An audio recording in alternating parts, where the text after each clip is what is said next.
A final farewell. Mourners pay tribute to the late Supreme Court Justice Ruth Bader Ginsburg, the first woman to lie in state at the Capitol. Ready for the announcement. As President Donald Trump prepares to name his candidate to fill the high court vacancy in the Senate, the confirmation battle is already heating up. Surprising resignation. Analysis after Cardinal Becciu steps down from his Vatican role. And Grant Me an Undivided Heart. A new biography looks at the life and writings of Sister Claire Crockett, who died in an earthquake in Ecuador in 2016. On EWTN News Nightly for Friday, September 25th, 2020.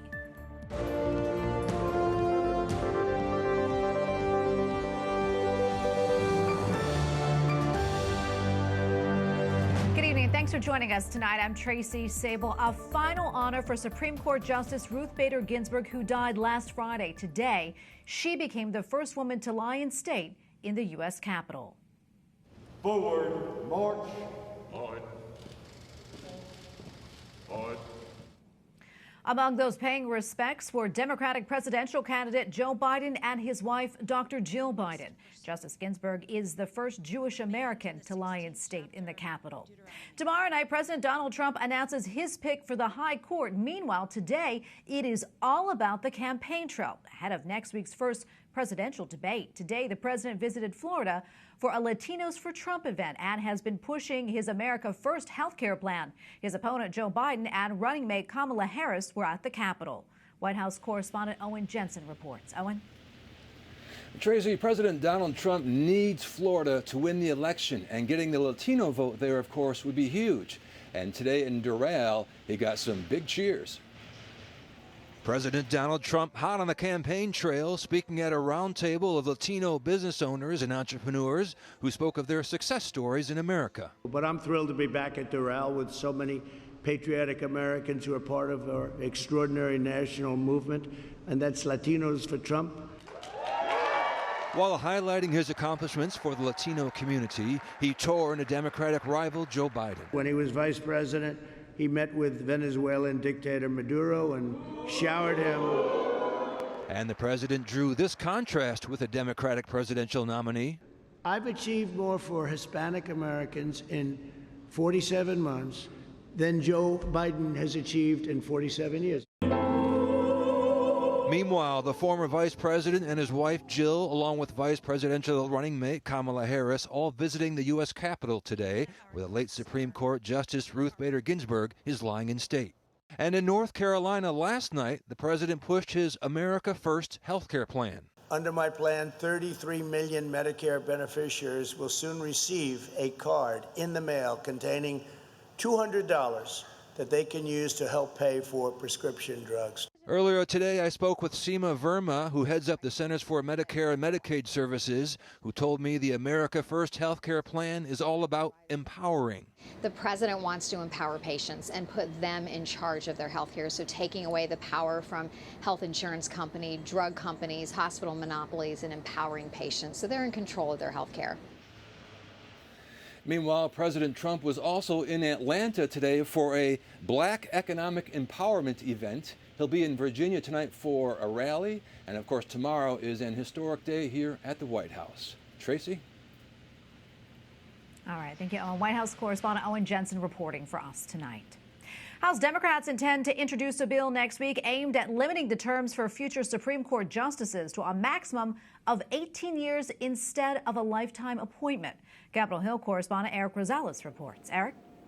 Well, Tracy, it's the latest way that Democrats are expressing frustration at yet another Republican-appointed Supreme Court nominee. As Republicans continue to support President Trump, Democrats continue with their criticism. If Leader McConnell presses forward, the Republican majority will have stolen 2 Supreme Court seats, 4 years apart. But in 2016, after the death of Justice Antonin Scalia, Senator Schumer lobbied to fill the vacancy. Every day that goes by without a 9th justice is another day the American people's business is not getting done. And Republican senators say they will interview with the president's nominee. The constitutional job to be done here, we intend to do it. And they tell me they're talking to the president about who they hope he picks. Senator Rick Scott is backing Barbara Lagoa. I talked to him, told him how good Judge Lagoa is. She's from Florida. She would be the first judge, Supreme Court justice from Florida. She's the first Cuban-American female in the Supreme Court. So that would be, it'd be a big day if that happened. But Amy Barrett, and there's others that would be great picks. Amy Coney Barrett, a name heard from many Republicans. Indiana's own judge, Amy Coney Barrett. The one I think it will be, and that's Amy. A lot of people are speculating that, and I do. That would be my choice. And Senator Marsha Blackburn tells me she expects Democrats to go after any nominee. Those of us who are conservative women, who are pro-life, pro-family, pro-religion, are accustomed to being attacked, and we know that they are going to continue that. I just received several phone calls, and sources here on Capitol Hill tell me that President Trump's pick will be Amy Coney Barrett, as she was at the White House several times this week, but the official announcement again is expected tomorrow. Tracy? Correspondent Eric Rosales reporting from Capitol Hill. Thank you so much, Eric. A group of African-American clergy members of Pentecostal charismatic denominations is defending Catholic Judge Amy Coney Barrett.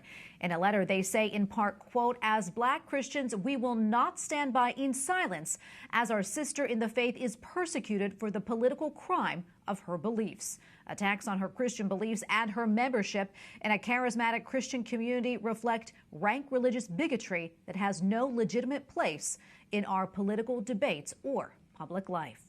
Joining me now on Skype is Andrea Picciotti-Bear, director of the Conscious Project. Andrea, welcome back. Always so great to see you.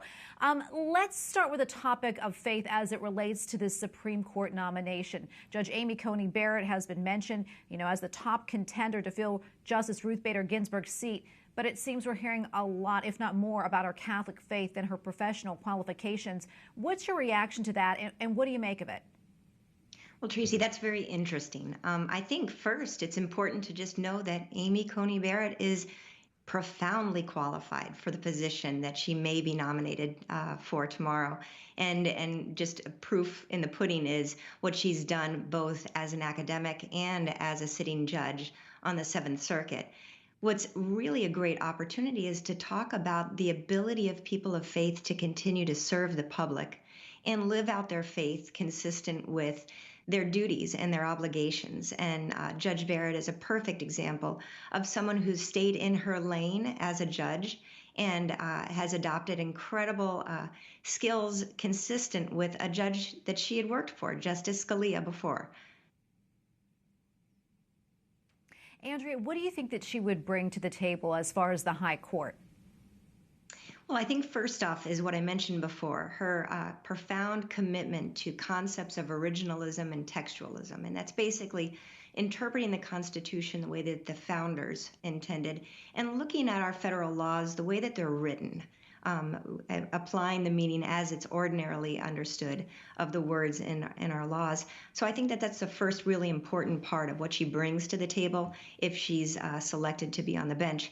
The second is she's got incredible maturity. She's been doing this for a long time, both as an academic and, as I mentioned before, sitting as a judge on the appellate courts. And she also, a third part, I think she brings an incredible maturity that comes from her personal life. And we see her role both as a mother and as a spouse being something that's an added contribution, something that Justice Ginsburg also brought to the table and spoke about very importantly and eloquently during her time on the bench. Andrea, as we watch this process, play out, I want to talk a little bit more about a piece that you wrote on what you call the dangers of applying litmus tests in selecting judges. First, can you talk about what the dangers are and, in your opinion, what factors should be taken into consideration when picking a nominee for the Supreme Court? Absolutely. There's such a temptation to want to ask a candidate or a nominee for the position to tell us how they're going to vote. on a particular case or a particular type of case. And that's been something that historically the Senate has avoided doing. Recently, it's been creeping back into the conversation.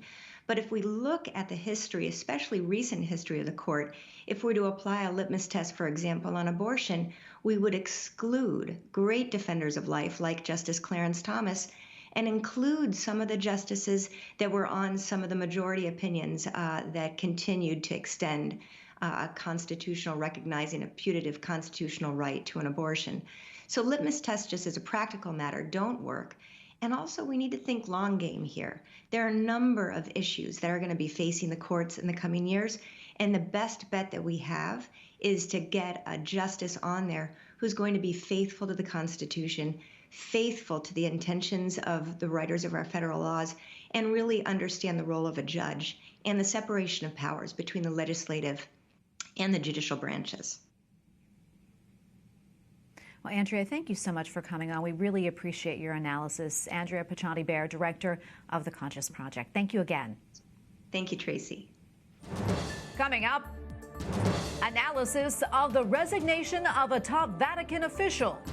And Pope Francis holds his first head of state meeting post-coronavirus lockdown.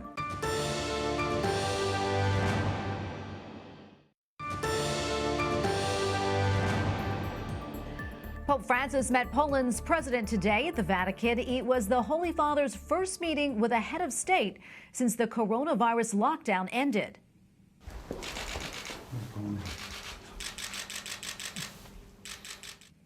The trip was also the first for Andrzej Duda since he was re-elected in July. The president and his wife gave the Holy Father a painting of the Blessed Virgin Mary. They also discussed the 100th anniversary of the birth of Poland native St. John Paul II.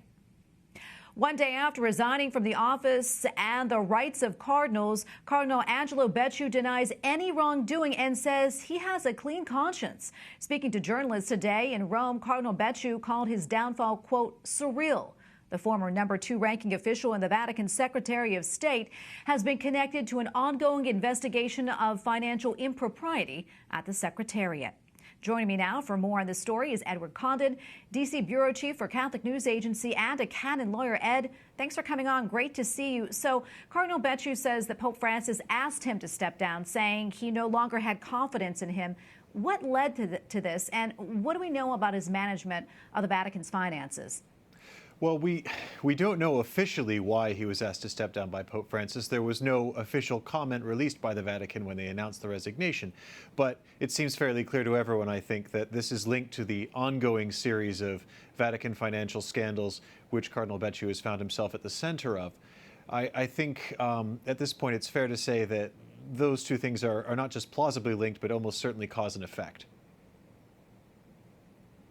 I know that Cardinal George Pell also weighed in on these developments. Do we know what he had to say?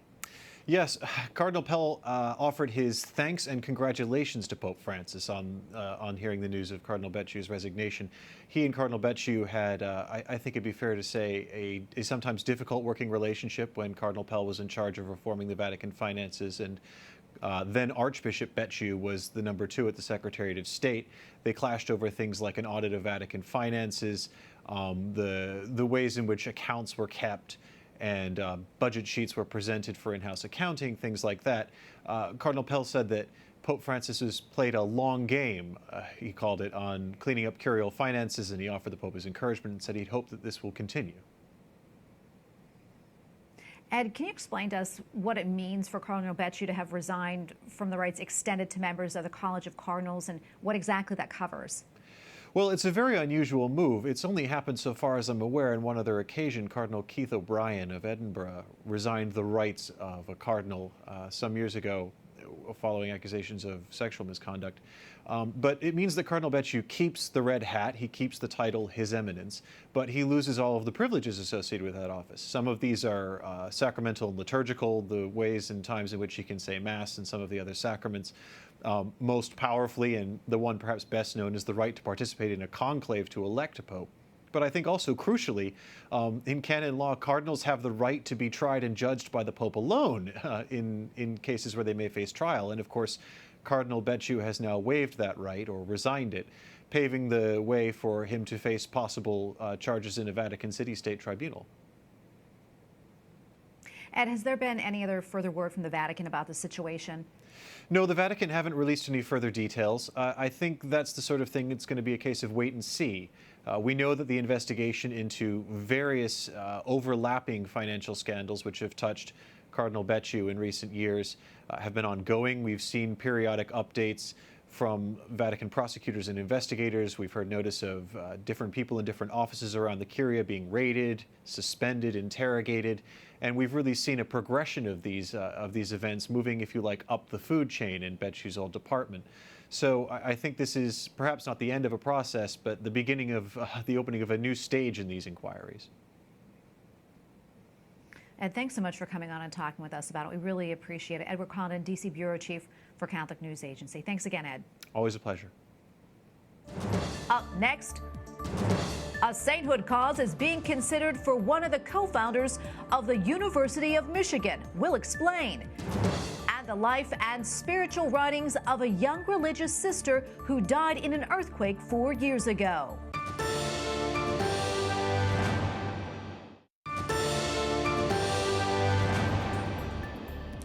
A French missionary priest who came to America in the late 1700s and who would later help co-found the University of Michigan could one day be declared a saint. A new guild is being formed to examine the life of Father Gabriel Richard to explore the possibility that he may one day be canonized. Father Richard was the first assistant pastor and later pastor of St. Anne's Catholic Church in Detroit, Michigan. Earlier this year, the church became the Basilica of St. Anne and is the second oldest continually operated Catholic parish in the country. Monsignor Charles Kosanke is the Basilica's pastor and rector and joins us now on Skype from Detroit. Monsignor, thank you so much for being on today. We really appreciate it. Can you tell us a little bit more about Father Richard's life? Oh, absolutely. Father Richard belonged to the Society of the Priests of Saint Sulpice, which is commonly known as the Sulpicians. And their mission was always seminary teaching formation. So a couple of seminaries in the United States have had Sulpicians, and there's at least 2 that still do. Their U.S. headquarters is in Baltimore. So Father Richard came to the United States in the late 18th century because of the massacre in France at the time of Catholic clergy and religious. And so he arrived in Baltimore with the understanding that he would be a professor at the seminary, which he was trained to be. But when he arrived, there was no openings. All the staff positions were filled. So Bishop Carroll thought, well, he knows French. I need a French priest up in the by Detroit. So he was sent as a missionary priest to the French-speaking community in Detroit. St. Anne, so it became the associate of St. Anne's Parish in 1798, and then in 1802 became the pastor. And he was pastor for the next 30 years, really, until 1832, when he passed away heroically during the cholera epidemic in Detroit, ministering to sick and dying parishioners. Such a fascinating life. The forming of the guild, I know, does not mean a cause for canonization is open yet at the Vatican. That said, what exactly is the purpose of the guild? The purpose of the guild is twofold. The first purpose is to make the life of Father Richard, the prospective candidate, known to people, and with the hope that people will look upon Richard as a possible intercessor, that he would, because of his holy and heroic life. So the first purpose is to make his life and ministry known, and then the second purpose is to financially support the process, which is 6 stages, the process of him becoming a saint, which is quite lengthy and therefore quite expensive, most of the expenses, both in the U.S. and in Rome, is really paying for the labor or staff to process the case. As we know, Father Richard served St. Anne's for decades and is also buried there. Earlier this year, the church received a minor basilica title from the Pope. Can you talk about the importance of that designation? Sure. The basilica, any basilica outside of Rome is automatically considered a minor basilica. And there are about 1% of the churches in the United States, as well as 1% of the churches in the world, who are named basilica. So it's a very rare honor. We were number 86, and I think there's been 3 more this year. So there's 89 in the United States altogether right now. And the significance of basilica is twofold. One, that it has historic importance in the diocese for which it is located. And secondly, that it has already been known as a place of pilgrimage. And so St. Anne's Church in Detroit has been certainly is the oldest parish in the city, and as you indicated, the second oldest in the country. The current church is our 8th church, which was built in 1886, and so its historical significance in the Archdiocese of Detroit is very well noted. But ever since the 8th church, the current church, was built by the Basilian Fathers in 1886, they started a novena to St. Anne, because when this church was built, they had the relics of St. Anne from the previous church that came from Paris. And so they really promoted St. Anne's as a place of pilgrimage. And so for over 100 years, actually probably almost 130 years, the parish has hosted a 9-day novena to St. Anne for her feast day, which her feast day is July 26th. And so literally thousands of people come to that novena every year for the last 100-some years. So it's been a place of pilgrimage to come and pray to St. Anne's intercession for quite some time. And so those two criteria were very clearly demonstrated in the 223-page application to the Vatican Congregation of Worship and Discipline of the Sacraments, who are given the faculty by the Pope to make the determination. Monsignor, thank you so much for coming on. It was really wonderful talking to you today. Monsignor Charles Kosanke, pastor and rector of the Basilica of St. Anne of Detroit. Thanks again. You're welcome. And finally tonight, the story of a religious sister killed in an earthquake in Ecuador in 2016 has received more than 3.5 million views on social media. Sister Claire Crockett was 33 years old. Her joyful witness and dedication to Christ has inspired millions of people around the world, and her story continues. Earlier this month, a biography on her life was released. Sister Kristen Gardner, author of the biography Sister Claire Crockett, Alone with Christ Alone, joins us now from Rome. Sister, welcome. So glad to see you. Tell us about Sister Claire Crockett. Who was she, and why did you write this book? Okay, Sister Claire Crockett was a servant sister of the Home of the Mother from Ireland, from Northern Ireland, Derry. She wanted to be a famous actress when she was young. She started doing some television programs, presenting. She did one film. And then all of a sudden, God entered her life on a Good Friday when she wasn't expecting it at all. And she had a total conversion, change of heart, and decided to give her life entirely to God. She was a servant sister for 15 years. And then in 2016, she passed away in an earthquake in our community house there in Ecuador. And so I've been asked to write this biography because since her death, her story has been all over the news, all around the world. People have been touched by her story, asking more information about her. A film was released 2 years ago about her life entitled All or Nothing, Sister Claire Crockett. And now her first biography has also been released. She has such an incredible story. How did you react, her getting all of this attention and also becoming an internet sensation as well? See, when she was alive, she had a very attractive personality. She was full of joy, a great sense of humor. Everyone always wanted to be around her. And it seems that after her death, our Lord is permitting her to also have that same attraction. Her sense of humor, her joy is still attracting people and leading people to God, just as she did when she was alive. What can readers expect when they read the book? I hope the readers, when they read the book, they can laugh with her sense of humor. I above all hope that, because that's what she would always make anyone who came into contact with her laugh. But I think they'll also cry, seeing how our Lord touched her, changed her. Also to see her deep spiritual life, because that's something that is revealed in these books. We have 6 notebooks of her spiritual writings that she would write on her own in the chapel with her Lord. So it's been a discovery to read those, to see what motivated her joy, what motivated her giving her all to the Lord.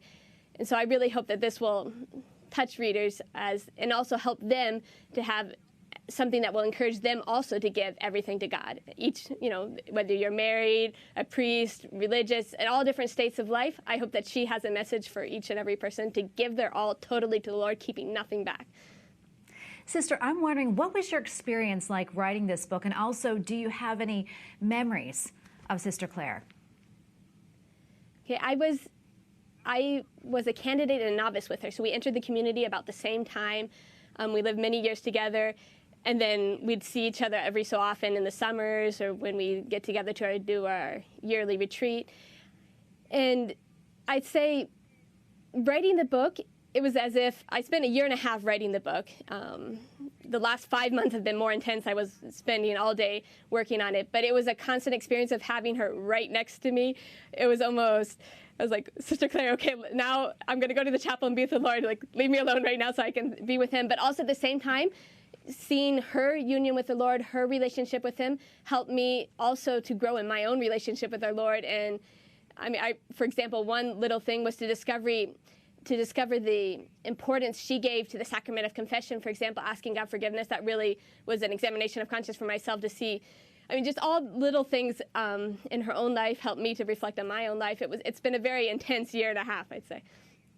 Well, Sister, thank you so much for coming on and sharing all of this with us. We really appreciate it. God bless you. Sister Kristen Gardner, thank you so much. You're welcome. Thank you for having me. And we thank you for watching tonight. For the entire EWTN News Nightly team, I'm Tracy Sable. Good night and God bless.